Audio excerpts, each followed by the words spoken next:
Good morning ka-legit Darikans! Welcome back po dito sa ating YouTube channel. So, mainit po nating update ngayon na hatid sa inyo ay pumapatungkol po dito sa Itbulaga ng taping na kung saan ako bistado na naman po sila. Napapagalataan po ang mga bitter dahil po sa latest na balita na ating nasagap ngayon sa social media ayon. Ngayon po nila sabihin na TVJ ang bitter. Mukhang nga sila po yan. And meron pa po talagang pruweba. Mamaya pag-uusapan po natin at tatalakayin ang hinggil po sa balitang ito. But before that, nais ko po muna magpasalamat sa inyo sa walang sawa po ninyong pagsuporta.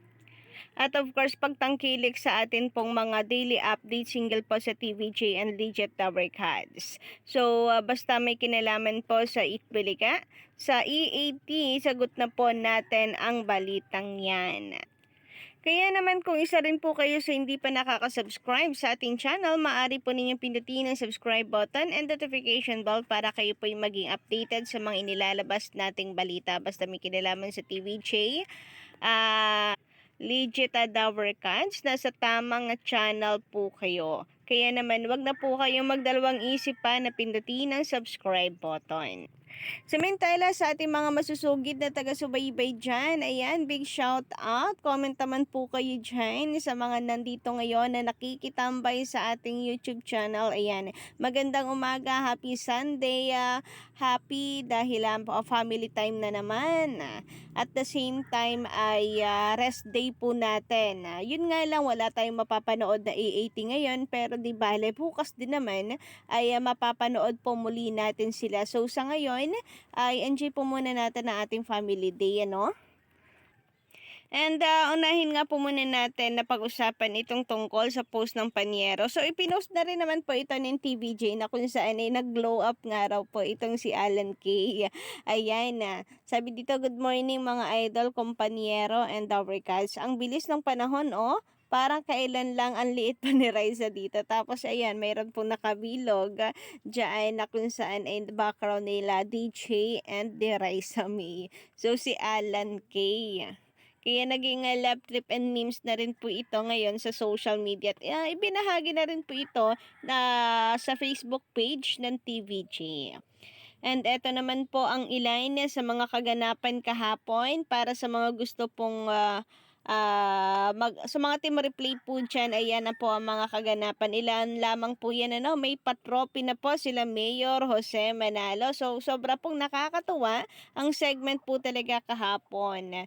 So, asahan po natin na kung hindi po magkakaroon ng aberya sa ano na naman sa kanila pong TV sa Signal mataas na naman po ang ating ratings for sure po yan, pero na nga lang po talaga kung magkaaberya kagaya ng pag-blackout po ng ilang television and kahit anong gawin ay hindi po makasagap ng signal. So yun lang naman po nagiging problema natin, pero sigurado po yan dahil sa sobrang saya po ng segment kahapon and ang taas din po ng online views kahapon. Parang umabot po ito ng 108,000 na views sa ano pa lamang po yan, sa TV5 Philippines pa lamang during Gimme 5 segment, and mataas din, nasa 105 din po ata ang sugod bahay mga kapatid, kung hindi ako nagkakamali. So narito ang another pasabog po kahapon, which is si Papa Etan. Ayan, ano,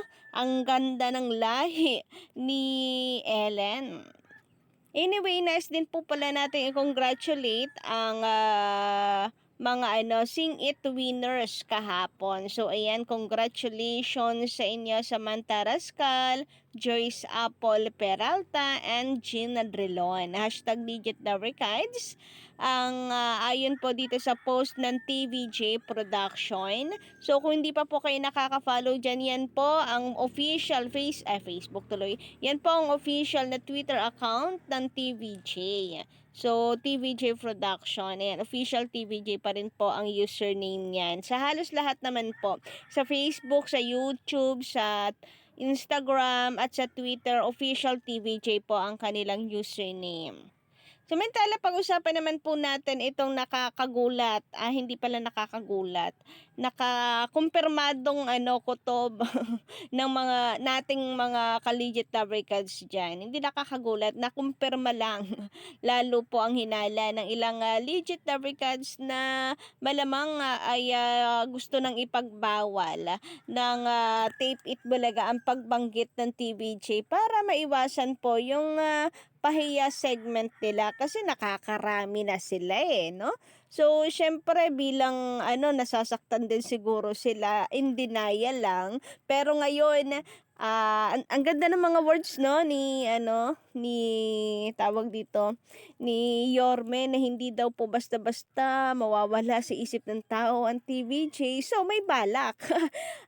May balak pala sila, nakalimutan na lamang ng tao ang TVJ kasi yun yung mga salitaan nila no. Pwera na lang kung buti ba sana kung ang sinabi nila ay yung hindi naman namin inaangkin ang segment na ito kagaya nung sinasabi nila Jose Manalo. Credit pa rin kay Joey De Leon para sa wow mali doble tama, 'di ba? Pero itong sa kanila hindi daw basta-basta makakalimutan ng mga tao. So yun nga, balak ata nilang kalimutan ng mga tao ang TVJ at sila ang makilala bilang bagong Itbulaga. Never po yung mangyayari dahil sa puso at isip ng mga tao, TVJ and Legit Dabricats ang tunay na Itbulaga. Kaya nga kahit sila po mismo ang nasa harapan, kahit anong gawin nila, mamigay ng papremyo, ganyan, TVJ pa rin ang pinapasalamatan, TVJ pa din ang sinisigaw, Legit Dabricats pa din sila.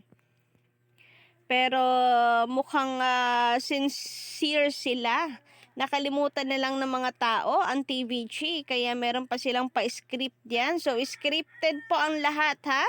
Tandaan po natin, scripted po lahat ng ginagawang pagpapasalamat ng mga tao sa kina Yorme, Buboy at sa Itbulaga. Scripted po lahat dahil nakasulat, pinapabasa po sa mga winners na ang pasalamatan po ay Itbulaga, si Buboy at si Yorme para maiwasan na pasalamatan ng TVJ. So ano yon? Ayaw po ba ninyo na bukal sa loob ang pagpapasalamat sa inyo? Ang gusto po ninyo yung inuutos ninyo, dapat ito sabihin mo ha? Ganon, ayaw nyo yung bukal sa puso. Mas masarap po kayong pakinggan kapag bukal sa puso na nagpapasalamat sa inyo. Kasi kung makikita nyo nga po rito, ayan po yung mga script, ayan. Nakita po yan sa video ng isa pong naroon sa G sa Gedli. So makikita nyo po dito na maraming salamat Yorme, Itbulaga, Yorme at Sedi. So yun. Yun po yung nakalagay. So syempre sino po ang magbabasa niyan? Alangan naman po si Yorme ang magbasa niyan. Syempre yung nanalo. Napili nilang manalo. Yun po ang magsasabi niyan. Ibig sabihin, scripted. So, kahit magsabi po, kahit magpasalamat po ang mga tao sa kanila, hindi naman po yun bukal sa puso. Kasi ayan hinaharap konti na lamang po, imudmud nila yan sa mukha ng winner para lang hindi mabanggit po ang TVJ, ang Legit Dabricats. Yan lang. Yan lang po ang gusto nilang sabihin ng mga tao na nananalo po sa kanila. And kapag natapos yan, portion yan, tatalikod na sila para wala nang mabanggit na iba pa. Naalala ko po tuloy yung video na kung saan, sabi po napansin po ng mga netizens yung kamay ni Yorme. Akbay na akbay doon sa kanila pong winner para siguro paalalahanan para pigilan na banggitin ang TVJ. So, medyo humigpit pa yung pagkakahawak ni Yorme sa braso nung lalaki. Yun yung napansin po nila. Panoorin nga po natin ulit yung video na ito. Ano masabi mo sa Itbulaga? Maraming salamat po sa Itbulaga at sa inyo po, Yorme. At sa Diyos. Sa Diyos po. Dahil sa inyo na po, kinabossing po. Maraming salamat po, kinabossing po. Ayan guys, so yung braso ni Yorme, 'di ba? Nandoon po sa balikat ni Kuya. So, yan po yung napansin ng iba. Samantalang itong sila Mayor Jose Manalo, hindi na po kinakailangan yan Sabi nga po ni Mayor Jose, kahit ano pong sabihin ninyo, wala pong problema sa amin.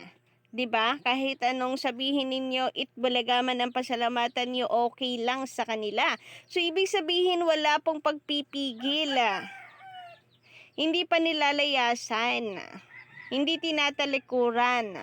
Tuloy po ang pamimigay ng papremyo. Pero itong kabila, nako, alam nyo na, pag nagpasalamat po ang mga tao sa kanila, scripted, hindi bukal po sa puso. At napipilitan lang na magpasalamat sa kanila dahil yon ang kailangan nilang sabihin. Tapos tatalikuran na. So, yun lang po muna ng update natin ngayong umaga. Don't forget to click the subscribe button and notification bell para po sa iba pang mga balita.